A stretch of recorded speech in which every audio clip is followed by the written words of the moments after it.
The year 1914 marked a turning point in human history. It was a time when the world stood on the precipice of unprecedented change. The air was thick with anticipation and uncertainty. As the old world order began to unravel, the streets of Europe, once bustling with the sounds of daily life, now echoed with the whispers of impending conflict. The people, unaware of the horrors that lay ahead, went about their lives, oblivious to the storm that was about to engulf them. The world watched in disbelief as Europe, a continent brimming with progress and enlightenment, plunged into the abyss of World War I. Leaders who once spoke of peace and prosperity now found themselves entangled in a web of alliances and rivalries that would lead to one of the deadliest conflicts in human history. The optimism of the early 20th century was replaced by a grim reality as nations mobilized for war. The streets, once filled with the laughter of children and the hustle of markets, now saw soldiers marching off to battle, leaving behind families who could only hope for their safe return. This conflict, often dubbed the Great War, would forever alter the course of the 20th century, leaving an indelible mark on the political, social and economic landscape of the world. The battles fought in the trenches, on the seas and in the skies were unlike anything the world had ever seen. The sheer scale of the destruction was unimaginable, as entire cities were reduced to rubble and vast swathes of land were scarred by the relentless bombardment. The soldiers, many of whom were mere boys, faced unimaginable horrors on the front lines, their lives forever changed by the brutality of war. Millions perished, empires crumbled, and a new era, marked by both hope and uncertainty, dawned upon the ashes of a bygone age. The war brought an end to the old empires of Europe, as the Austro-Hungarian, Ottoman, German, and Russian empires all fell in the wake of the conflict. In their place, new nations emerged, each grappling with the challenges of self-determination and the scars of war. The world was left to pick up the pieces, as the survivors mourned their lost loved ones and sought to rebuild their shattered lives. This war, unlike any before it, saw the clash of great powers armed with terrifying new technologies. The advancements in military technology during World War I were staggering, as nations raced to develop more effective means of waging war. Tanks, machine guns and airplanes became symbols of this new era of warfare, their devastating power changing the face of battle forever. The introduction of chemical weapons such as poison gas added a new level of horror to the conflict as soldiers faced the constant threat of a silent, invisible killer.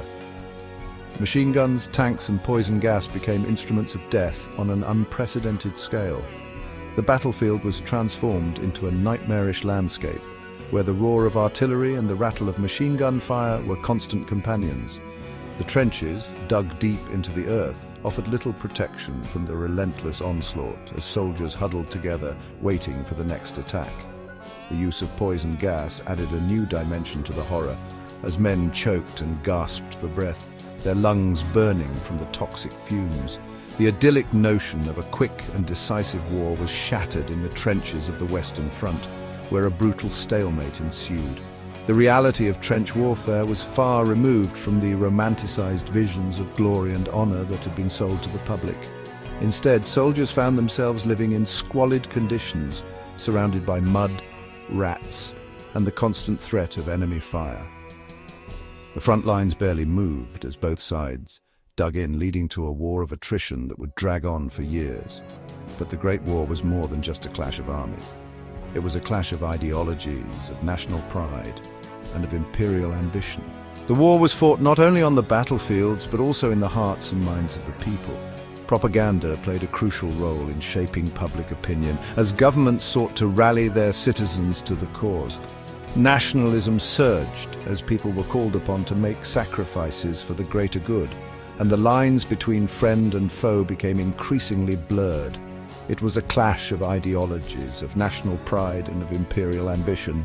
The war exposed the deep-seated tensions that had been simmering beneath the surface of European society for decades. The old order was challenged as new ideas and movements emerged, seeking to reshape the world in their image.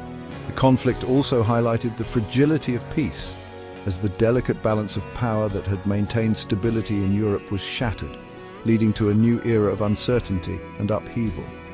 It was a war that exposed the fragility of peace and the dark undercurrents of nationalism and fear that lurked beneath the surface of European society.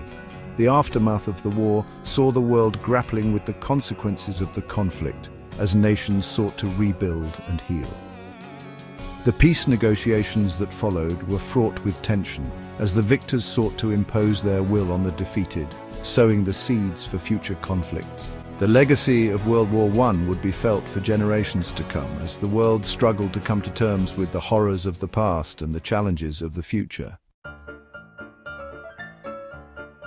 To understand the Great War, we must first delve into the cauldron of tensions simmering in Europe in the early 20th century.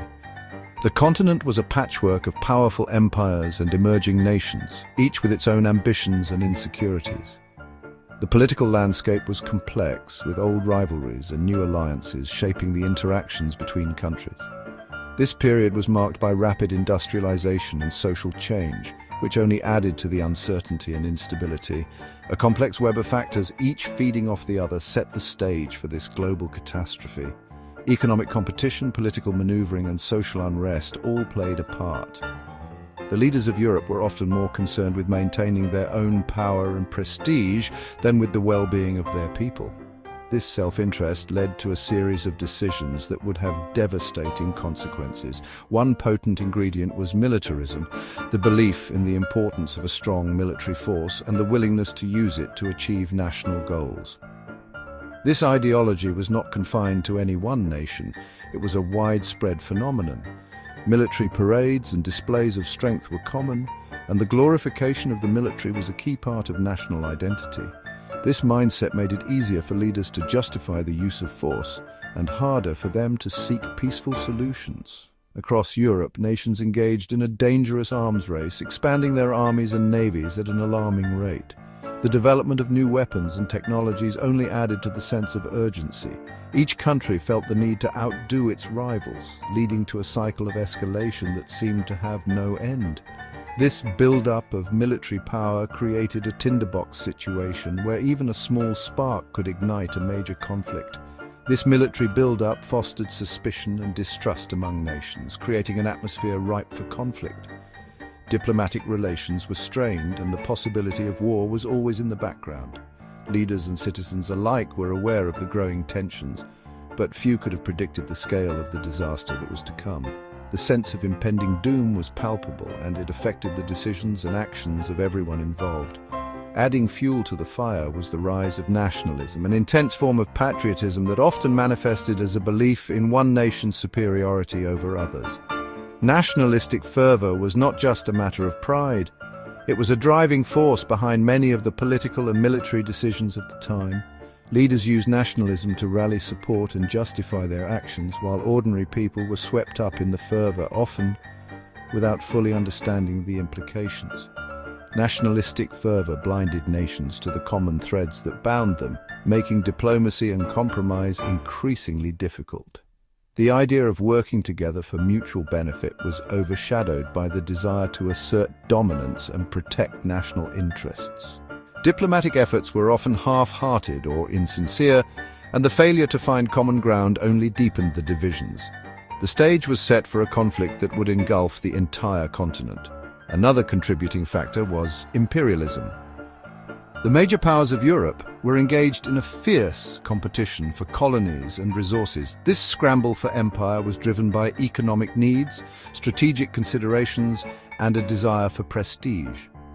The acquisition of colonies was seen as a measure of national strength, and the competition often led to conflicts and confrontations in far-flung parts of the world. European powers, driven by a thirst for resources and prestige, had carved up much of Africa and Asia into colonies.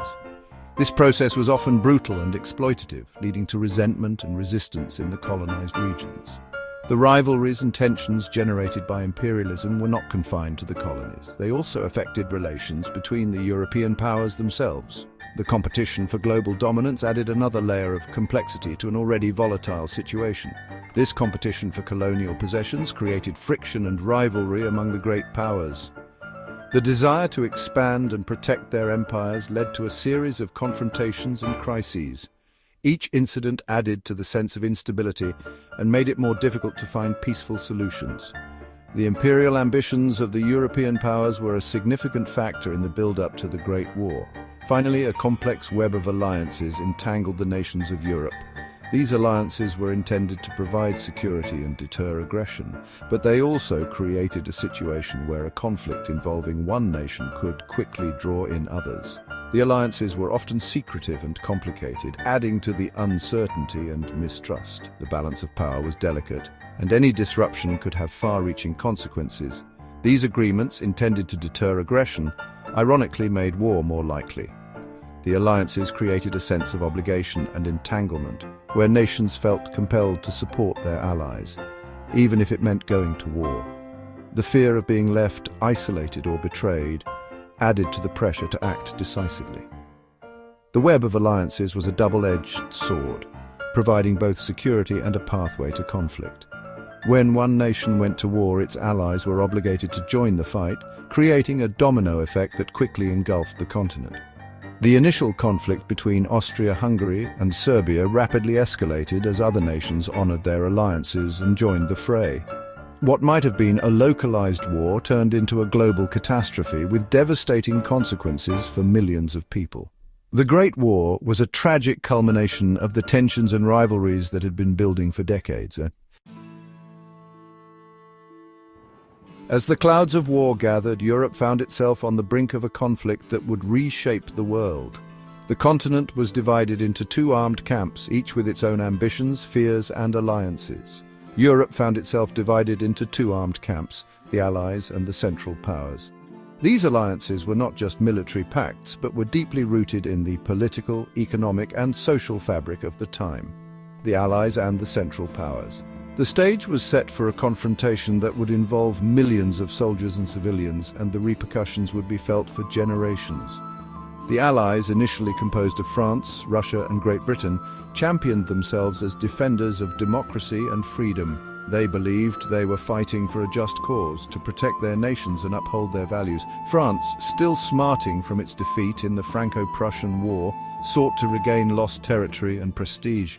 The memory of their loss in 1871 was a driving force behind their determination to succeed in this new conflict. Russia, eager to assert its status as a great power, saw an opportunity to expand its influence in the Balkans.